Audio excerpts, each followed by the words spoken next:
about this, ito mga narinig natin yung mga corruption sa gobyerno, sa flood control. Well, ever since even platform natin nung tumakbo tayo, no, we were anti-corruption, good governance. Yun ang mga advocacy and platform natin na ano. At nung lumabas ito, hindi ka man magugulat na dati na yan na andyan eh. Pero ito ang pinakamatindi kasi garapalan, no? At saka nung lumabas na yung magnitude, parang ang feeling mo eh. Sabi ko nga ako, 2 beses ako kinulong. Lumaban ako, no? Sabi nga ni Mayor Magalong eh, kaming dalawa ni Colonel Kerubin, nakulong kami fighting corruption. No? So, meaning, nakulong ako ng 2 beses, lumaban sa mga katiwalian, nanindigan sa prinsipyo natin. Sabi ko nga, ngayon ang napapanahon ba na merong managot, makulong dito sa nangyayari? Kasi kung wala ito, walang mangyayari, ang tiwala ng taong bayan, mahirap mo na ibalik. Mahirap. Ano pa? Ano pang nakikita mong reforms na dapat gawin? Well, of course, no? Kasi marami naman binabanggit na sila na nagagawin nila, no? Para maging transparent ba yung mga transaction, transparent, and those all the people na involved should be accountable, no? Palagay ko ganun lang kasi itong huli itinago nila eh. No? Yung mga insertions na tinago nila, hindi nila ipinaalam sa ano. Yan ba mga insertions na yan, yung mga project na mga kongresista, na mga senador, ito ba yung narinig mo na dati? Ayan, meron na yan. Meron na, no? You have to moderate your greed. You can just imagine. Kunwari, 25 to 30% yung naririnig ko ngayon, pumupunta sa mga proponent. Yes. Yeah. Tapos along the way, yung contractor mo, maraming dadaanan na bibigyan din niya. Anong may iwan ngayon sa project? 30, 40%. Di wala na. Substandard na yung or even, para kumita rin sila, ghost na. Ghost na, no? So, garapalan. So, in the old days, hindi ganun kagarapal? Sa naririnig mo? Kasi kahit naman nung panahon nga ni Secretary Babe Singson, sinasabi, panahon ni Pino, meron na rin yan. Panahon ni Baltasar Aquino, nung panahon ni FN, meron na rin yan. Ngayon lang natin nilabas ni PBBM, di ba, na in public. Pero tignan mo, i-trace mo kung saan ba nag-umpisa to. Sabihin natin, 10 years. Para at least makikita natin kung ano yung gaano kalaki yung ninakaw nila sa taong bayan. Sa pakikipag-usap niyo, Colonel, sa mga kapwa niyo, mga retired military officers, anong sentimento nila? Well, parehas kami, no? Parehas kami, we share ba the sentiment ng taong bayan. But of course, sabi ko nga, ano ba yung kung retired ka na? Di siyempre, you can speak your mind out. Yeah. Di ba? As retired ka. But ang bottom line kasi nito, kailangan mo ng na taong bayan mismo. No, hindi lang kami. No? Hindi lang kami. And kung titignan natin yung mga nakaraang mga yung mainstream na military, yung men in uniform, sila yung nagtitilt talaga. Pero sa akin, yun nga yung nung one time nag-usap kami ni nasa barbershop ako, nagulat ako.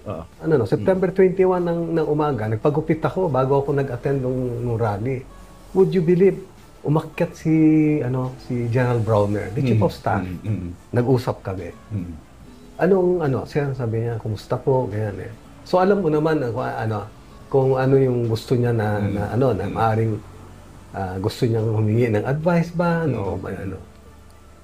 ang sabi ko lang is sabi ko nakikita ko yung nababasa ko, napapanood kita, you know what, you have to be steadfast, kasi you're the fulcrum no? At yung mga ibang sumusulat, may nakikita rin pinapublish nila kasi. Sabi ko, you should be more discerning. Kasi maaring yung mga personalities na naandun, may mga kanya-kanyang agenda sila. Mm. And yung lesson ba na sa buhay ko na, ano, di ba? Mm. Yung bang kung hindi rin lang kayo buo, wag na kayong mag-attempt na stay united, stay na kung ang standing niyo is anti-corruption, maganda na yan, okay na yan. Pero once kunwari naghati-hati tayo, balik tayo sa dati. Would you believe the animosity that was created from soldiers fighting each other took many years to heal. Hanggang ngayon, meron pa rin akong ibang mga kasama na mga retired na rin. Iba yung tingin nila sa akin. Sa akin nga, mas matindi dapat ang galit ko dahil namatay tayo eh. Di ba? Kaya lang, sabi ko, ano yan eh, in furtherance of your belief ba, yung prinsipyo mo na ano, ganyan. Wala ako, I hold no rancor, I hold no ano. Pero yun nga, meron kasi nagtatanim ng sama ng loob pa rin. Hanggang ngayon, di ba? Gusto ba natin na mabalik tayo doon? Kaya yun ang advice ko na, stay united. Whatever, no? So si Bronner ba, nag-open up siya sa inyo na parang may uncertainty, unrest among soldiers? To be honest, wala siyang binabanggit. Wala siyang binabanggit. He just, parang nagsa-sound off lang. But you felt it na parang, there's frustration, di ba? Yes. On his part. Yes. At saka sa akin, the gesture alone, di ba? Na paalis ka na, tapos ka na magpagupit. Bumalik ka pa, tapos magpagkwentuhan ka. Basta't ang sabi niya, sir, attend ka ba mamaya ng rally? Yes, sabi ko. Kasama ako ng taong bayan na galit. Ang sabi lang niya, sige sir, we'll ensure by your security. We'll protect you. Pero nafe-feel mo, sir, na meron among the mga retired officers na talagang gigil na gigil at gusto na magkakudeta, parang gano'n? Well, yes. Meron, may gano'n. Yes. In fact, I want to be transparent. I was invited to attend ba yung meeting nung Ternilis MUP. Yung MUP kasi it stands for Military and Uniform Personnel, di ba? Puro mga retired generals to. Nung patapos na yung usapan nila, well, I just wanted to say my piece kasi tahimik lang. I was just listening. Pero I was allowed ba nung sabi ko, Chairman, before you give your closing remarks, pwede ba? So I said, it seems na, sir, desperado tayo lahat. No? Naririnig ko lang na kasi parang ang patutunguhan nito, ang gusto niyo drastic yung pagbabago. Pero sa akin, sabi ko, I just want to share yung position. Kasi 2 beses po ako nakulong eh. Diba? Namatay tayo. No? Next year, 70 years old na ako. Wala bang mas bata-bata dito? Di ba? Inimbita ka, parang gusto nila na kasi, sabi nga nila, Ariel, people are looking ba for a leader, for na hindi naman sa pero yung pangalan mo, isa sa mga lumalabas na wala naman maibato, wala silang ganyan, di ba? Pero, parang ang dating ba na ikaw pa rin ba makipag sa akin baka may mas bata-bata pa diyan. So for you, tapos ka na doon?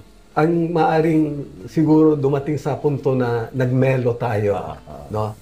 At yung experience nga na yon na nag-away-away kami noon lahat Ibig mo sabihin talaga merong unrest among MUPs na parang naiinis sila, galit sila. That is kaya lang nga kasi ito yung sabi ko nga dapat maingat pa kasi lahat naman lahat may mga bagahe na. Even hindi ko maiiwas na tumanda tayo, may bagahe na rin tayo. And that was the reason why, remember, let's pull back history.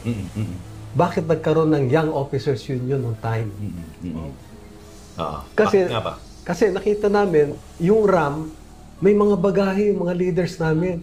In fact, yung mga ginawa namin na mga exercises noon, finally, nung humiwalay na kami, yung Young Officers Union, alam na namin. Kasi noon, na-blackout kami.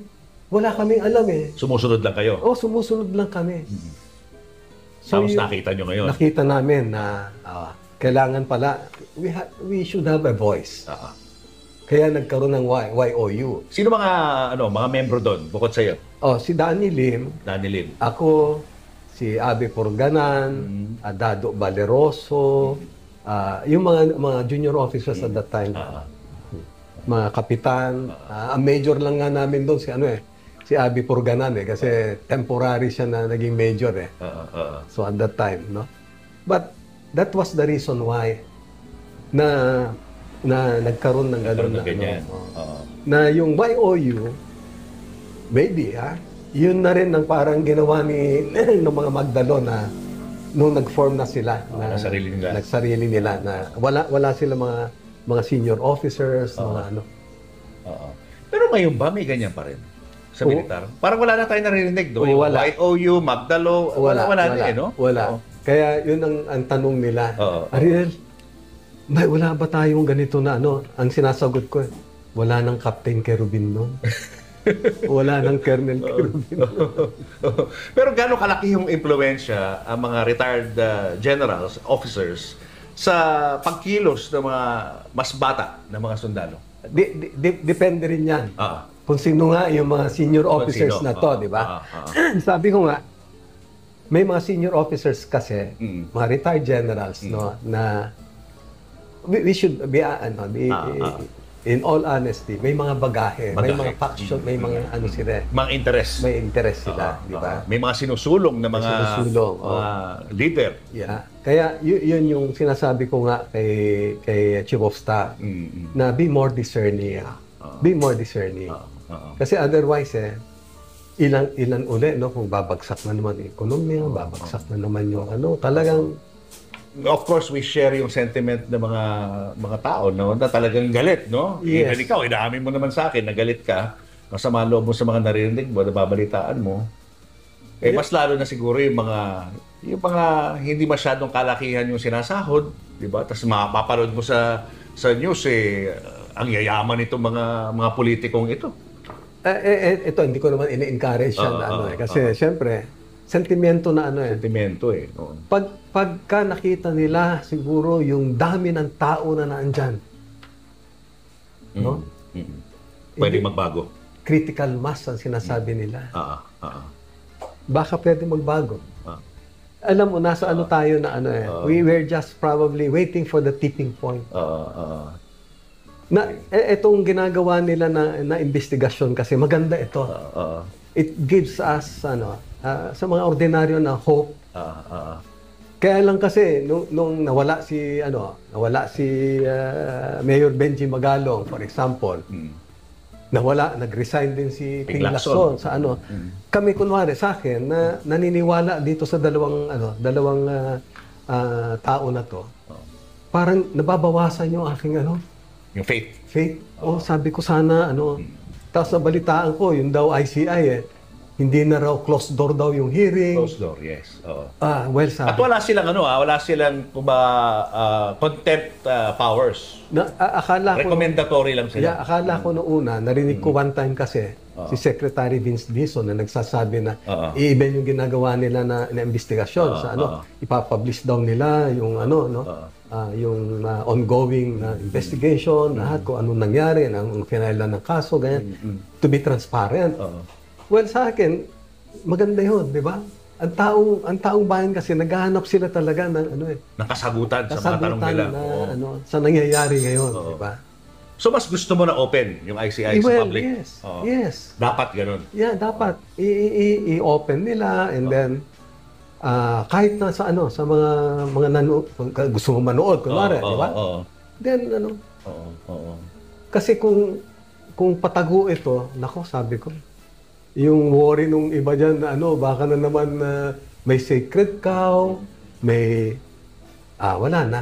So ibig mo sabihin, Colonel, may danger kapag naramdaman ng taong bayan na parang merong mga pinoprotektahan na mga tao, no? And ako naniniwala ba doon sa sinabi ni Senator Ping na sundan natin yung ebidensya. Huwag tayong paano-ano, kundi kung saan tayo dadalhin ng ebidensya, doon tayo Oo. Oo. and bahala na kung sino dapat managot, di ba? Oo. Oo. Kung ang tinumbok na ebidensya doon, so be it. Oo.